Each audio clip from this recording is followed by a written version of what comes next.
So we had a plan. And then we got some news.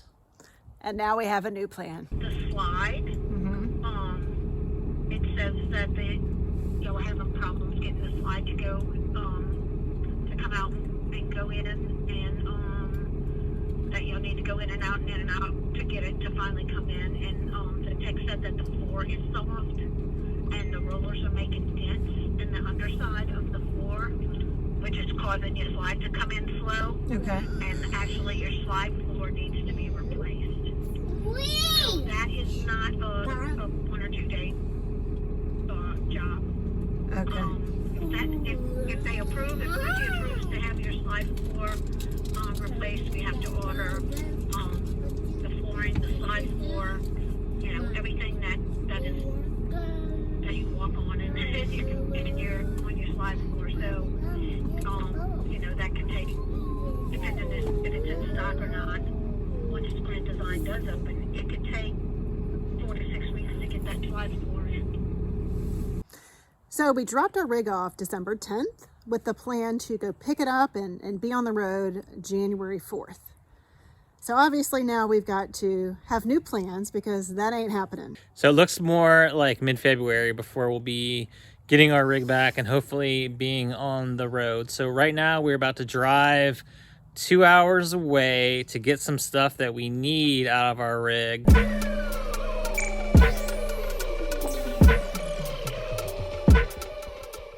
We're following the lady in the golf cart. That'll make it easier for us to just get our stuff and put it directly in the truck.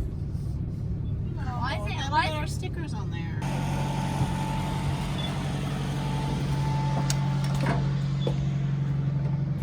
So I only have a couple things on my list. I wanted to get my scale since it's post-Christmas and I got a little work to do. And I wanted to get my foam roller because my back's been a little tight. So I got those two things, and there's a book I'm gonna grab.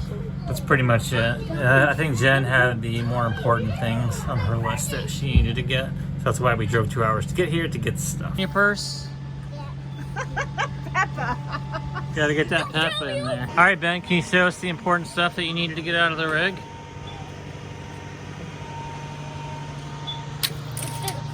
Okay. Guess it doesn't have anything in it. Okay. Your cars, I don't think we're gonna be able to hear you very well anyway with that tractor running. this and a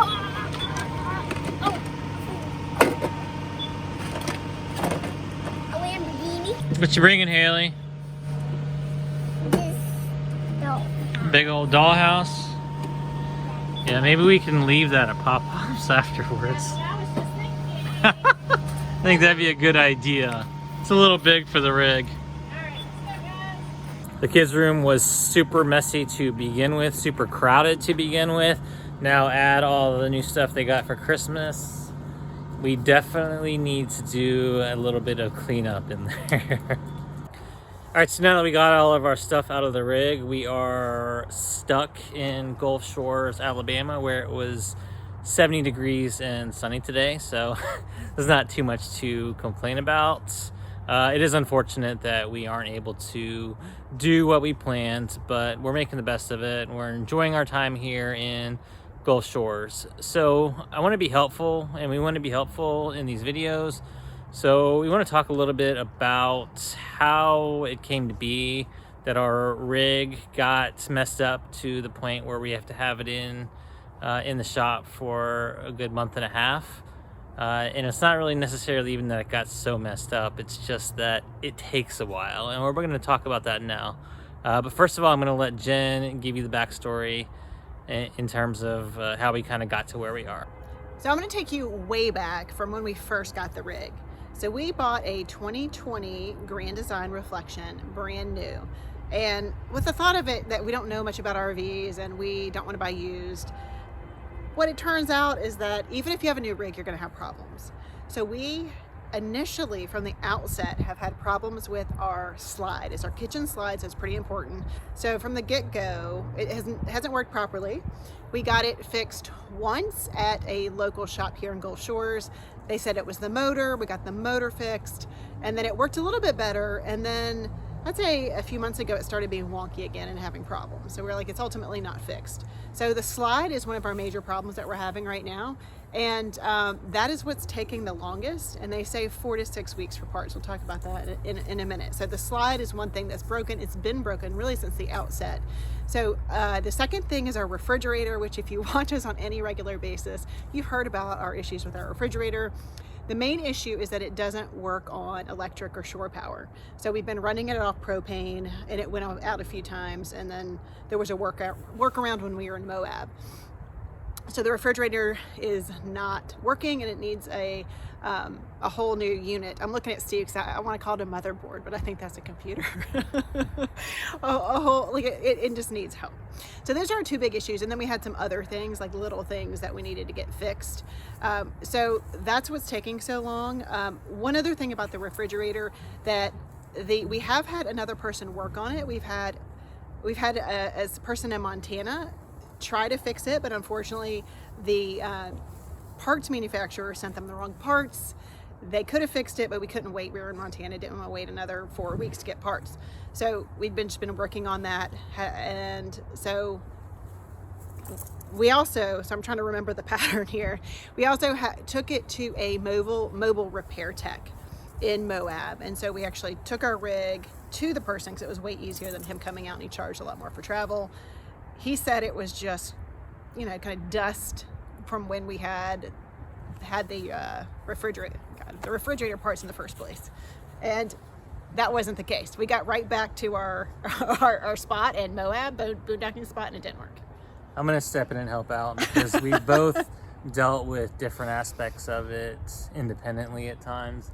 So we both know different things about it. But long story short is getting your RV fixed when you are full-time RV living, and especially when you're actually out on the road, is a major pain in the butt. And I'd say other thing is, I've seen this in the forums, and now that I know, I think I would do it differently.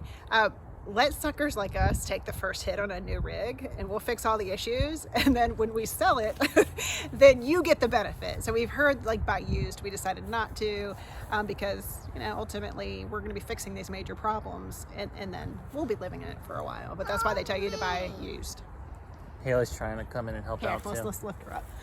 You gonna say hi? Get it out of the system. All right, so in terms of actual advice, Jen briefly touched on buying used instead of buying new, and I think that is good advice. For us, we had a specific floor plan that we really wanted to get, and it was difficult for us to find one that was used, so we went ahead and went against popular advice and bought new. So we want to talk about how to actually go about getting this done, maybe some lessons learned and some things that we feel like we did right and some things that we feel like we did differently. So first of all, when you're on the road and you live in your RV, you can't take it to a shop and let them take it for 2 months. So we've used mobile techs in the past. We've used just one man in Montana who helped us out. Here's a shop though, right? He had a shop, but it was mostly one guy and his office assistant. Which is one thing I forgot to mention. He's the first one who pointed out we have a hole in our roof. Oh, yeah. I didn't even mention that. That is a big problem that we need to fix, and they're going to pretty much have to replace the roof. So we've got to open an insurance claim, which will be interesting. We'll keep you posted because we're going to see how Progressive works. We haven't used our RV insurance yet. In general, when we're driving around, we pay a lot of attention to what's behind us, in front of us, and on the sides of us, but we sometimes forget about what's on top of us. So there's another little piece of advice. Pay attention to what's above so you don't hit branches that may be hanging a little bit too low. And I thought it was shocking because I didn't realize it was that big of a problem. They pretty much patched it with some duct tape. The guy in Montana, he found it and patched it and said, I can't get to it right now, but I can do it later. And I didn't realize that we can balloon up and like really cause problems, and the water damage can obviously, water can seep through. But that fix is $10,000 to $12,000 if you replace the whole roof. So it's yeah, watch the branches. Well, hopefully insurance will cover it. Let's hope so. But yeah, so it's not a quick patch. They have to like replace the whole roof or something. So it's kind of crazy. Now I'd say in terms of the biggest issue in terms of why it takes so long is probably ordering parts. Now, I know the lady explained it to you how it all works. Don't get me started. What's that? I said, don't get me started. That'll be my second. That's going to be So when it's one, we're still under warranty, which is Yeah. good because we don't have to pay, but it's bad because we have to wait longer, because the first step is to, after they diagnose it, they need to get up with Grand Design and make sure that the warranty repair work is under warranty so they can proceed with it. which was quick in our case. I don't know. Should I just get into one lesson learned? For me, this is a big one. A shop can give you the runaround pretty easily, and that's what I felt like I got into with the person at the repair service. They blamed it on Grand Design, and when I called Grand Design, they're like, no, we approve that. And so you really have to press them. So one of the biggest lessons learned that we're still going through is trying to do this balance between not being a jerk to the service people, but also not being too like nicey nice. You've got to check on them constantly. I didn't call today and I knew I needed to, so I'll call them tomorrow. Because when I got the initial call and I was getting a lot of vague answers and saying, oh, they're closed, we can't order parts. And I'm like, well, who's closed? Oh, and then I found out that it wasn't a problem with parts. It's like they didn't have the tech get the exact parts in place. And it hadn't actually been approved by Grand Design. So it's just like this big circular conversation that happens. And so you have to stay on top of them. Don't expect them to, call you and keep you abreast of what's going on, because they have other rigs to fix. And if you're not on them constantly checking in, I don't know when you're going to get your rig back. But definitely don't be a jerk. Well, that's what I'm saying. It's It's ever the good to be a balance. jerk, but you need to be persistent for sure. Persistent. That's what I'm saying. You can't be a jerk, because then you'll go to the end of the line and they'll be like, we're not fixing yours till May. But you have to kind of ask a lot of questions so you can fully understand, because I have a tendency to go, oh, okay. And then I'm like, I didn't really understand that. So I just asked a lot of questions. And right now, so tomorrow I'll have to call and say, are all the parts in for approval with Grand Design? Yes or no? If so, what's the next step? When's that going to happen? So it's at least a weekly call, because this could drag on for a while. And there's lots of different stages. So if we weren't in a place right now where we could stay for 2 months, we would have to take it in, get the diagnostics done. Then we would get our rig and then go back to the campground and then go back once the parts came in and etc. So you can do that. So if you're on the road, you're not at a total loss. All right, so we had a minor kid interruption, as usually happens, but we're back now. And we were talking about what, Jen? There's stages. And if Oh yeah, stages. So yeah, that would be one piece of advice. Don't think that you have to be stuck without your RV, or which is your home, for that long. You can do it in stages. Yeah, and so one thing we're doing, we went and got our stuff and our rig was in the way back. Once we get rid of the pod in our drive, my dad's driveway, I want to bring the rig back and do a few things to it and I always think get a little more organized, because there's no point in it sitting in their lot when we can actually make some improvements while it's just sitting anyway. Might as well sit in the driveway and let us be organized for when we can go out on the road. You just have to make sure they know it's urgent and you need them to get it done. They can't forget about you. Mm-hmm. Do you have anything else to add? It's just hard. I think it's one of those things that we're so fortunate to be able to stay here at my dad's, and a lot of people don't have that. They don't have a family to stay with. So just consider that when you are going full time, that you're going to have to get repairs on your rig at some point. I would be surprised. Put it in the comments if you have never gotten your rig fixed in your full time. Let me know. Or if you have any other advice on the subject. Oh yeah, absolutely. Or if you have any questions about anything. We love feedback, we love comments, and we love helping any way that we can. Is that it?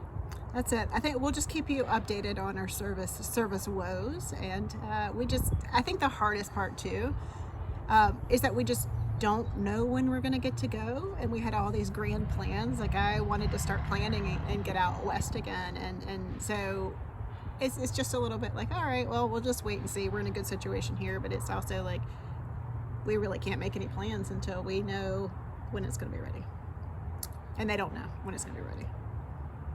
Is that it? I think so. And if you've watched to this long in the video, hopefully you're enjoying the content. So If you could, please hit that thumbs up. And if you feel like subscribing, go ahead and subscribe. Thank you for watching. Thanks.